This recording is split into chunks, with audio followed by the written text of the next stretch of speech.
자, 뭐할까? 어이, 농구 반사에 집에누나 모마, 집에누나 모마, 농구 반사에 집에누나 모마, 농구 반사에 집에누나 모마, 고가에 어이, tombiyo 이요, mukaza kobi nangenja 야코비오냐, kobi nangenja 야코비오냐, kobi nangenja 야코비오냐, kobi nangenja 야코비오냐, kukae 어이, tombiyo 이요, banje ayeninde 집어나 먹으면 wangeninde 집어나 먹으면 banje ayeninde banje ayeninde 집어나 먹으면 mukongo.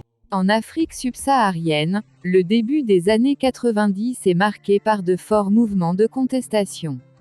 Dans cet élan, le Gabon ne sera pas en reste, puisqu'à cette même époque, plusieurs mouvements de grève se feront entendre ici et là. Ces contestations seront le fait des syndicats publics, réclamant de manière globale un mieux-être. C'est en ce sens que le Sénat, syndicat de l'éducation nationale, montera au créneau, revendiquant ainsi dans la même foulée, de meilleures conditions au sein de l'enseignement. Les grèves du Sénat débuteront en décembre 1990, puis suspendues en janvier 1991, avant de reprendre en mai de la même année. Dès février 1992, le Sénat refait surface, et lance, sur tout le territoire gabonais, une grève illimitée. Malheureusement, en un lundi 23 mars 1992, tout va basculer.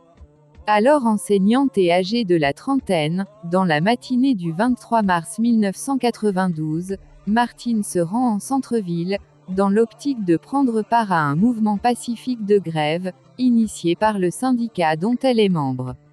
Sur place, en dehors des syndicalistes, se trouvait également une police anti-émeute, qui finira, sur les ordres de leurs supérieurs, à ouvrir le feu sur les enseignants.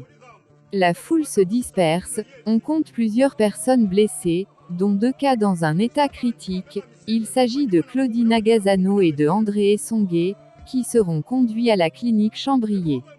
Outre ces 2 personnes, Martine Oulabou sera quant à elle très touchée, et sera transportée en urgence à l'hôpital Jeanne-et-Bory.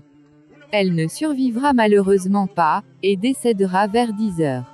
Afin de commémorer cet événement, le président de l'époque, Omar Bongo Ondimba, décrétera une journée nationale de l'enseignant en 2007, ainsi donc depuis cette année-là, le 23 mars de chaque année symbolise une date importante pour le corps enseignant. De plus, dans ce même élan d'hommage, une école primaire portera le nom de Martine Oulabou. Cette dame qui représente le symbole de la lutte syndicale au Gabon.